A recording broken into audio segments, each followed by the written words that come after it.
We have with us Kelly McNamara and Tim Nash. Kelly is an associate at Vegan Capital, an EU-based VC and private equity investor in alternative proteins and other technologies that remove animals from industrial supply chains.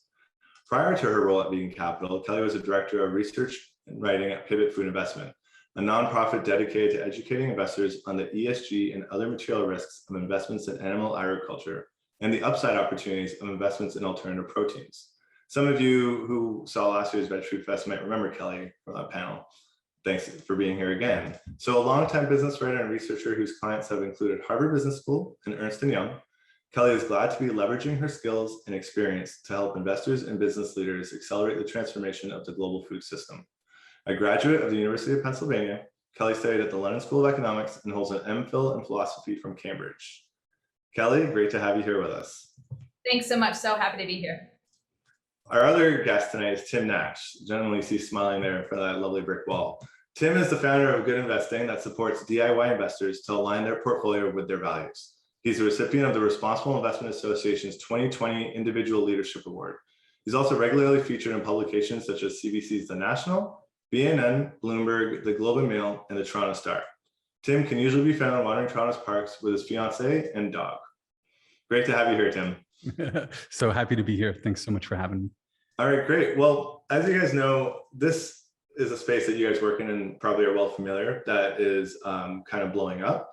But from where I sit, especially in the vegan space, it's something that's only recently being really talked about. So I'm excited to have you both here, especially since Kelly, you're more on the institutional side and Tim, you're more on the personal investment side. So it's great to have that balance between the both of you here. So to dive right in, and by the way, to those who are here, feel free to start streaming your questions and hopefully we'll be able to get to most of them. Apologies if we can't get to them all. I'll get the ball rolling. Can maybe just to land us in here really softly, can you just maybe briefly tell us a bit more about what you guys are doing and why you're even interested in ethical investing? And Kelly, maybe we can start with you.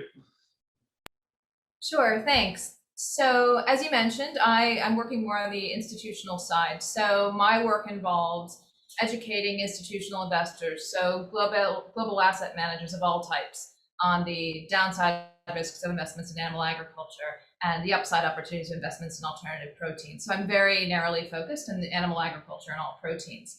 What I've found in my work, which I came to just as a human, having been a vegetarian for many, many years since I was a child, I made that choice on my own, but I never looked more closely at animal agriculture. And several years ago, when I was working as a business writer and researcher, I discovered that animal agriculture of all types has lots of deleterious effects on people, animals, and the planet. And I just thought, how could I not have understood this? How could I not have known this? And I understood that a lot of people are unaware of this, including investors. So the average consumer is largely unaware, investors are largely unaware. And so that's when I started digging a little deeper and saying, there's a real opportunity here for education.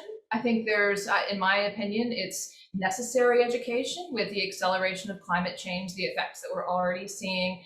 And that's just one of the impacts of animal agriculture, but climate change is exacerbating other negative impacts. So I thought this is really important and I'm so drawn to it. And I found in my work that there is a void. And so I'm working to help fill it. I feel like I've been drawn to this place and called to this place, and I'm happy to be here and wake up every day to keep trying to do the educational work that I'm engaged in. Right on. That's pretty exciting. And just how long have you been in this space? Because last year when you were on our ethical investment panel, you were at Pivot Food. So It's been a little while for you in the space. You've been getting a lot of experience. Yeah, I would say about 5 years now. And I've done a lot of work with nonprofits as well. So shout out to the Toronto Vegetarian Association for all the outreach you do. And I've worked with other animal welfare organizations, with GFI, been in the nonprofit and the for-profit space. And I think that there's lots of opportunity for collaboration. And so I'm glad to have been in both worlds, but for a total about 5 years now. Right on, very cool. And Tim, how about yourself? you briefly tell us a little bit more about what you're up to? Sure. So yeah, I mean, my sort of origin story is I grew up in London, Ontario with my dad in the investment industry. So I kind of grew up around stocks and bonds. I studied economics out at Dalhousie in Halifax. And, as I was taking these economics courses, it always kept bugging me that sort of like, there's something missing from our economic system. And it was in my third year, I was really lucky. I went on exchange to New Zealand, and I took a course in triple bottom line economics, this idea of people, planet, and profit. And this was probably back in like 2002. So really kind of crystallized what was missing from our economic system, this idea of sort of externalities, that people and planet were just completely external to a lot of the economic models that were dominating our society. So went back to my fourth year professors full of questions, and they did not have answers. So I went to Sweden and I did my master's in sustainability. And it was really cool, learned about earth system sciences and sort of advanced societal leadership and all these wonderful things, and did my thesis focused on the topic of socially responsible investing. Now, as soon as I brought up the terms ethical, responsible, sustainable investing, people automatically assumed lower financial returns. Like right off the bat, people were like, oh, that's cute. You want to save the planet. Well, I'm in this to make money. And so our thesis was all about what we called the financial materiality of these sustainability issues, meaning that actually these social and environmental issues are core to a company's profitability. And that, since that time, studies have shown that you can do just as well, if not even a little bit better, by investing in companies that are leaders in sustainability. So when I graduated in July of 2008, I came back to Canada ready to take the investment world by storm, and graduated straight into the crash. 3 months later, I was just completely out of luck. Knowing the sustainability got thrown on the back burner. So I started my own business. I'm here at the Center for Social Innovation, which is kind of where I started there. And actually my focus, I started with institutional investors, helping foundations and pensions kind of shift their money in a more sustainable direction, but found that they just weren't ready. That meeting after meeting, I was just kind of banging my head against the wall. So it was probably in about 2012, I just had to accept that original business model failed. Meanwhile, people kept asking me, Tim, what do I do with my own money? What do I do with my own money? And I was like, actually, maybe I should look at that. So I created a blog and I started writing about this stuff, and people started reaching out saying, Tim, this is awesome. How do I actually do it? So in 2018, I kind of launched Good Investing, which is a financial planning company for individuals, just regular everyday people. I'm not a broker or an advisor, so I never touch my clients' money. Instead, I provide support for do-it-yourself investors who want to kind of take control of their money and learn how to invest online using these things called ETFs, exchange traded funds. It wasn't long before I actually had my first vegan clients who wanted a vegan portfolio. Back then, it was a lot more challenging to come up with these things. And it's just been really cool. Over the last, 3 years or so, it's just been an explosion of new ETFs. There is now a vegan ETF, which is, it's not perfect, but it is pretty darn cool. And it's sort of never been easier for people who do want to take control of their money to invest according to their values. That's awesome. I did not appreciate the backstory there, and that you were in early with some of these early vegan ethical investors. That's crazy.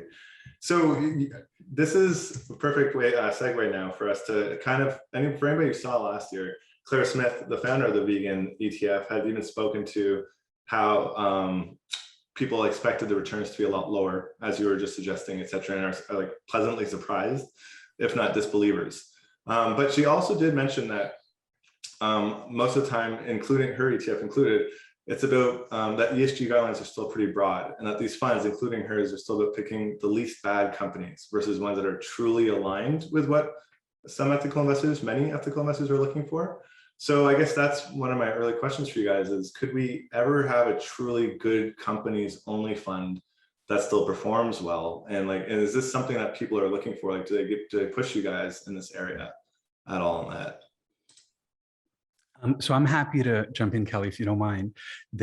So I think it's really important to understand sort of this broader framework that really, when it comes to investing money, any single investor, whether that's a multi-billion-dollar pension fund or whether it's just, me with my $30,000, TFSA, but really diversification needs to be a core value. So really the approach that I take is that most, a portfolio is like a pie chart, right? And every pie chart is going to have a mix of both stocks and bonds. I can get into that. But really, if we're talking about the stocks part of the equation, I tend to split it up between what I call doing less evil versus doing more good. And a doing less evil approach, really what we're trying to do there is stay as diversified as possible, given our ethical constraints. And we're trying to earn market rates of return. So we're trying to match sort of a comparable benchmark, like something called the All Country World Index or the S&P 500, or just these like broad market returns. And that's going to give us sort of, if the market goes up, our portfolio goes up. If the market falls, portfolio is going to fall, but it should give us those sort of more stable, longer term returns such that we can then carve out part of our portfolio for what I call doing more good. And this is where we can invest, potentially in disruptive technologies, or, here I'm in the Center for Social Innovation. This was built using a community bond, right? So when it comes to these things, you're kind of, coloring outside the lines a little bit. Right. And so for especially for someone who doesn't want to do this as a full-time job, you don't want to be watching these companies and picking and choosing when to buy and when to sell. So really what you want to do is have a nice balanced approach where, the bulk of your money should be in these like more traditional, like large, companies sort of doing less evil funds, but let's get rid of the nasty stuff. And then you can carve out part of your money for some of the sexier, more exciting, piece that frankly is a bit of a gamble, where sure, like if this takes off, some of these companies have blown up. Like if you did Beyond Meat early and then, we just saw that pop, that's great. But the amount of risk, like for every Beyond Meat, I'm sure there have been 10 companies that tried it and have gone bankrupt and investors lost all their money. So that's why to me, it's really about this balanced approach. And one of my job, key messages for sustainable investors is like, don't bet the farm on this stuff. Like there are some really cool technologies in these companies, but there's risk there. Like, especially if this is your nest egg, like be deliberate about it and use this more balanced approach of sort of doing less evil combined with doing more good. That's very interesting. And Kelly, before I get your response, just a quick follow-up, Tim, on terms of this doing more good. Is that inherently going to carry more risk in this particular area? I mean, yeah, absolutely. There's no way around it. Generally speaking, when it comes to these doing more good, another term we use for this is like thematic investing. And so it depends on what theme. There are some funds that are like broader sustainability themes, where it'll be renewable energy, water, in addition to some of these sustainable food companies, where some of them are like super, super niche, right? And if there is one that's specifically like alternative proteins or, sustainable foods, that's going to be so narrow that it's not going to be diversified, meaning more risk. Also, these companies do tend to be smaller, right? So, they're what we call small cap or sometimes even like micro cap. It's the market capitalization is the size of the company. Smaller companies are inherently more volatile. And that, frankly, a lot of them are still early stage, right? Like a lot of them are investing so much in R&D and that they haven't necessarily scaled up. So these are all things that can increase the potential returns, right? If they succeed and they blow up, they can, wow, you can like do really well. But inherently, these things are also going to be a lot riskier. Fair enough. Okay, we'll get back to a little bit more of that about the do good only, because I think that'll be interesting for some viewers. Kelly, your take? Yeah, I think that's a great response from you, Tim. Thank you for that. And you did such a great job of addressing diversification, which of course is super important. And I could not agree with you more that just to diversify in exactly the way you described. So I'm going to approach this question a little differently and talk about good. You say, are there companies who do just good? Or is there a perfectly good company? Is there a perfectly pure company? And the answer to that is going to be probably not. And so when you're thinking about good, I would think about doing as much with the diversification constraints, doing as much good as you can. Again, aligning with your values. So let's take an example. I like to talk about Oatly, which we also talked about last year and continues to be an issue. So Oatly took a lot of heat for taking money from Blackstone, a large private equity firm that has invested in lots of companies that people might think are, doing bad, doing harm, that are not the most environmentally or human-friendly companies. And so they say, Blackstone is not a good ally for a company that's trying to do good, that's trying to remove animals from the supply chain, that's trying to have a positive environmental impact. Why would you partner? In a significant way, Blackstone invested $200 million in Oatly pre-IPO. They did it for financial reasons. And Oatly's response was, we're not going to get to the scale that we need to affect the change we want to without infiltrating the mainstream, without the mainstream investors on our side. And I think they're right.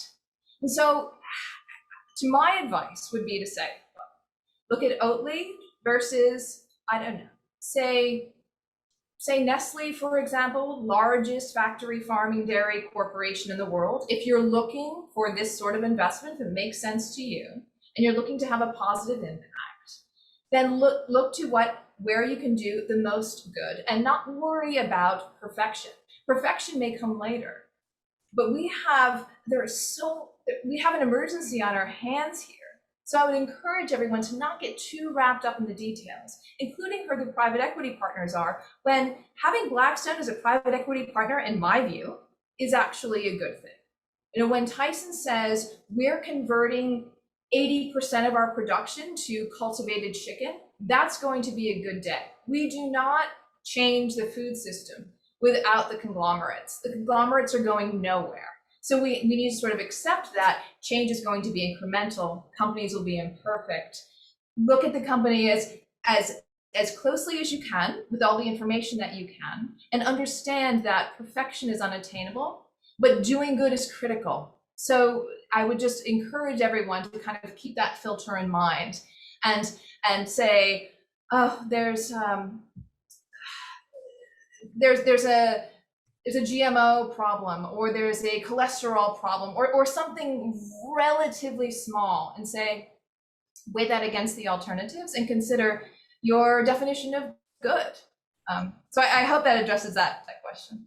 It does, actually. It's really helpful. And you're right, we did talk about this last year, and it was very insightful. I think you and Claire both pointed out that not only do you need to affect change there, but these companies investing in companies like Oatly, it can well move that needle, that the climate and the environment, towards more well-intentioned products and values in alignment. So it can be a way, taking that investment can be your way of affecting change in that company as well.